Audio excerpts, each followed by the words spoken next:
नमस्कार, मेरा नाम डॉक्टर यश रंगा है। आज की इस वाली वीडियो में हम बात करेंगे ब्लड प्रेशर के बारे में। ब्लड प्रेशर के बारे में बात करने से पहले मैं आप लोगों को एक चीज बताना चाहूंगा। जो हमारा चैनल है, जो मेरे ही नाम पे है, यश रंगा के नाम पे, उस चैनल में हम 3 तरह की ऑडियंस के बारे में बात करते हैं। यानी कि हम 3 तरह की ऑडियंस को कैटर करते हैं। पहला, आप लोग, यानी कि जो जनरल मेडिकल नॉलेज जानना चाहते हैं, जिनको मैं मदद कर सकता हूं उनका ट्रीटमेंट बेहतर लेने में, उनको सही टाइम पे अस्पताल पहुंचाने में, और उनको ये जानने में कि जो उनका ट्रीटमेंट चल रहा है क्या वो उनके लिए अप्रोप्रिएट है या नहीं। ये पहला वर्ग है। दूसरा वर्ग उन बच्चों का है, उन मेडिकल स्टूडेंट्स का है जो फिलहाल मेडिकल कॉलेज के अंदर है, पढ़ाई कर रहे हैं एमबीबीएस की। उनके लिए मैं अलग अलग तरह के टॉपिक्स बनाता हूँ, अलग अलग टॉपिक पे वीडियो बनाता हूँ ताकि उनके लिए आसान हो सके कुछ चीजें समझने। जो भी कॉम्प्लिकेटेड टॉपिक्स उन चीजों का मैं वीडियो बनाता हूँ। तीसरा, स्पेसिफिकली जो लोग यूएसएमएलई की तैयारी करते हैं उनके लिए भी ये चैनल एग्जिस्ट करता है। तो यूएसएमएलई में जो एग्जाम्स को लेकर स्ट्रेटजीज है, रिसोर्सेज है, उनको मैं एक सरल भाषा में, स्पेसिफिकली हिंदी भाषा में समझाने की कोशिश करूँ। ये 3 वर्ग थे। अब हमारे टॉपिक पे आते हैं। देखिए, आज की वीडियो में मैं हाई ब्लड प्रेशर, जिसको हम हाइपरटेंशन कहते हैं, उसके बारे में बात करें। हाइपरटेंशन जो होता है उसका मापदंड, उसका स्टैंडर्ड 140/90 या उससे ऊपर अगर ब्लड प्रेशर है उसको हम कहते हैं हाइपरटेंशन, यानी कि ब्लड प्रेशर ज्यादा होना। परंतु यहां पे एक बात ध्यान रखने की है कि ये डायग्नोसिस ऑफ हाइपरटेंशन, यानी ये कंक्लूजन कि किसी इंसान को हाइपरटेंशन है या नहीं, ये सिर्फ एक रीडिंग में पता नहीं लगाया जा सकता। क्योंकि there is something called the white coat hypertension, यानी कि जब पेशेंट डॉक्टर के पास चल के आ रहा है तो बिकॉज ऑफ द एंजाइटी भी उसका ब्लड प्रेशर एलिवेट कर जाता है। तो इसलिए हम एक रीडिंग में नहीं कह सकते कि इसको हाइपरटेंशन है या नहीं। इसीलिए मिनिमम 2 से 3 रीडिंग ली जाती है with a gap of minimum 1 week. अगर सारी रीडिंग्स में बीपी एलिवेटेड आ रहा है तब हम कहते हैं कि हाँ, इस इंसान का जो ब्लड प्रेशर है वो एलिवेटेड है। यहां तक आप लोग समझ गए। अब अपन आगे चलते हैं। ब्लड प्रेशर बढ़े हुए होने के कारण क्या क्या हो सकते हैं। देखिए, ब्लड प्रेशर बढ़े हुए होने के जो कारण है उनको हम 2 वर्णों में डिवाइड करते हैं। पहला, जिसको हम कहते हैं एसेंशियल हाइपरटेंशन, दूसरा जिसको हम कहते हैं सेकेंडरी हाइपरटेंशन। एसेंशियल हाइपरटेंशन वो है जो 95 से लेकर 99% लोगों में पाया जाता है। मतलब ये नहीं कि 99 पॉपुलेशन में पाया जाएगा, मतलब ये कि जिन लोगों का बीपी बढ़ा हुआ है उनमें से 95 से लेकर 99% में बीपी बढ़े होने का कारण है एसेंशियल हाइपरटेंशन। बाकी के जो 5 से 1% लोग बचे, उनके अंदर कारण है सेकेंडरी हाइपरटेंशन। अब हम पहले सेकेंडरी हाइपरटेंशन की बात कर लेते हैं। यहां पे सेकेंडरी हाइपरटेंशन का मतलब होता है किसी और कारण की वजह से शरीर में कोई और ऐसी चीज चल रही है जिस वजह से बीपी एज अ रिजल्ट बढ़ रहा है, यानी कि कोई और बीमारी की वजह से हाइपरटेंशन हो रहा है। मैं आपको एक एग्जांपल देकर समझाता हूं। जब किडनी में, यानी गुर्दों में आर्टरीज जो होती है वो सकड़ी हो जाती है, उनमें एथेरोस्क्लेरोसिस होने लगता है, उनमें ब्लॉकेज होने लगता है।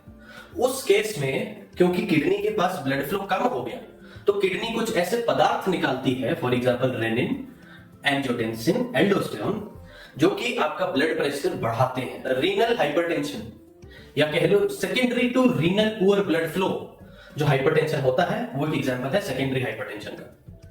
और एग्जांपल क्या हो सकते हैं इसके, किसी की एड्रिनल ग्लैंड अगर ज्यादा हार्मोन सीक्रेट कर रही है वो भी कारण बन सकता है सेकेंडरी हाइपरटेंशन का। There is something called the congenital adrenal hyperplasia, वो भी कारण हो सकता है। लेकिन सबसे कॉमन कारण सेकेंडरी हाइपरटेंशन का होता है रीनल आर्टरी स्टेनोसिस, यानी कि रीनल आर्टरी में ब्लॉकेज। किडनी में जो आर्टरी जा रही है उसमें ब्लॉकेज, वो सबसे कॉमन कारण है सेकेंडरी हाइपरटेंशन का। चलिए, तो हमने सेकेंडरी हाइपरटेंशन की बात की। सेकेंडरी हाइपरटेंशन की जो ट्रीटमेंट है वो उन बीमारियों पे डिपेंडेंट होते हैं जिनकी वजह से हाइपरटेंशन हो रहा है। अब हम बात करते हैं एसेंशियल हाइपरटेंशन की, which is the elephant in the room. यानी कि एसेंशियल हाइपरटेंशन जो कि 95 से 99% लोगों को हाइपरटेंशन दे रहा है, उसका कारण क्या है? तो जी उसका जो कारण है वो इडियोपैथिक है, यानी उसका क्लियर कट कारण किसी को नहीं पता। बहुत सारे फैक्टर्स की वजह से होता है। जो उसमें क्लियर कट रिस्क फैक्टर्स है वो मैं आपको बता देता हूं, क्योंकि रिस्क फैक्टर्स ही एक ऐसी चीज है जो वहां पे सॉलिड एविडेंस के तौर पे काम करती है कि हाँ जी, इन चीजों की वजह से हाइपरटेंशन होता है, लेकिन एग्जैक्ट कारण किसी को नहीं मालूम।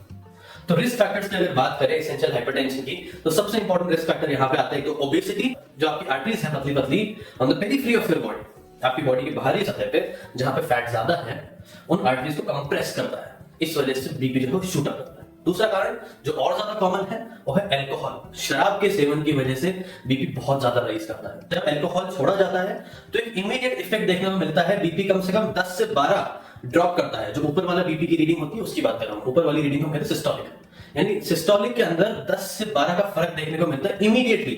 अल्कोहल 1-2 दिन आपने छोड़ा और 10 से 12 आपका बीपी जो है लोअर हो जाएगा। तो अगर आप अल्कोहल का सेवन करते हैं और आप मॉडरेशन में नहीं करते तो मैं आपको सजेस्ट करूंगा कि आप अपने मेडिसिन के डॉक्टर से जाके मिलें। तीसरा कारण स्मोकिंग।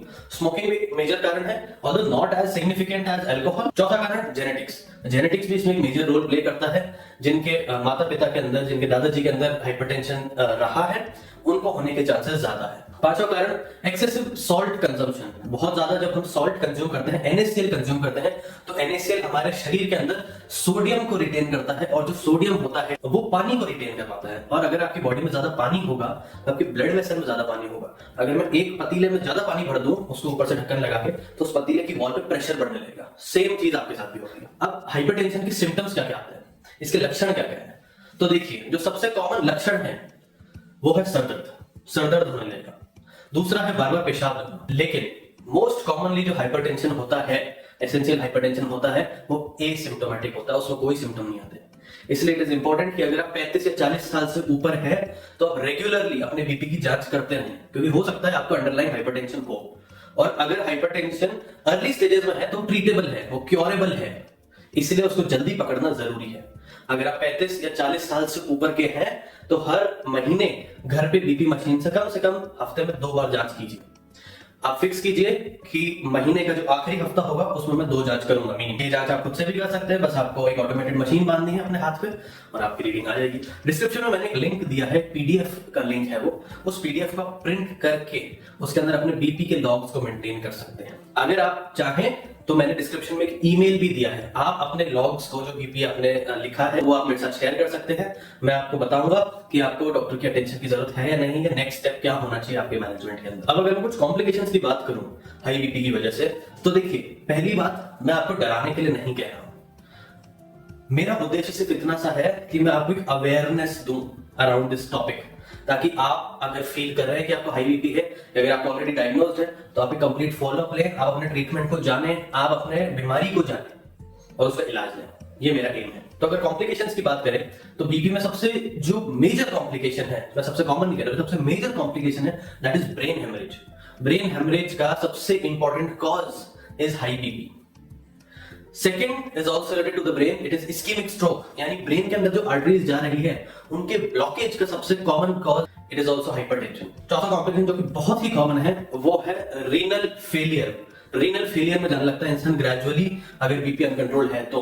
बहुत सारे पेशेंट्स मैंने देखे जो रीनल फेलियर में जाते हैं बिकॉज उनका सिर्फ बीपी एलिवेटेड होता है और अपनी दवाई टाइम से नहीं लेते। अब अपन बात करते हैं इसके ट्रीटमेंट के बारे में। देखिए, कोई ट्रीटमेंट एडवाइस नहीं है, ट्रीटमेंट आपके लिए इंडिविजुअलाइज्ड होगा, इसलिए मैं आपको सजेस्ट करता हूं ट्रीटमेंट के लिए आप अपने डॉक्टर के पास जाएं। ये सिर्फ आपकी अवेयरनेस के लिए। ट्रीटमेंट के अंदर हम कुछ ड्रग क्लासेस हैं जिनको as a first line treatment, जो सबसे पहले ट्रीटमेंट है, वो उन ड्रग क्लासेस से शुरू करते हैं। ये कौन से ड्रग्स हैं? सबसे पहले एस इनहिबिटर्स, रैमिप्रिल आपने नाम सुना होगा, एनालिप्रिल आपने नाम सुना होगा, ये सारी दवाइयां।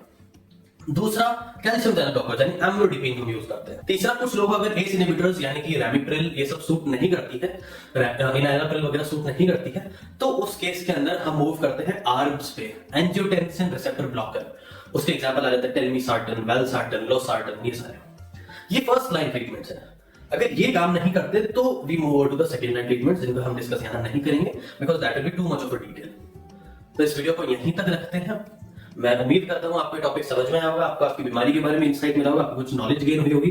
अगर आपको वीडियो अच्छी लगी, आपको कुछ नॉलेज मिली, तो मैं आपसे रिक्वेस्ट करूंगा कि आप चैनल सब्सक्राइब कीजिए, वीडियो को आप लाइक कीजिए और वीडियो को शेयर कीजिए।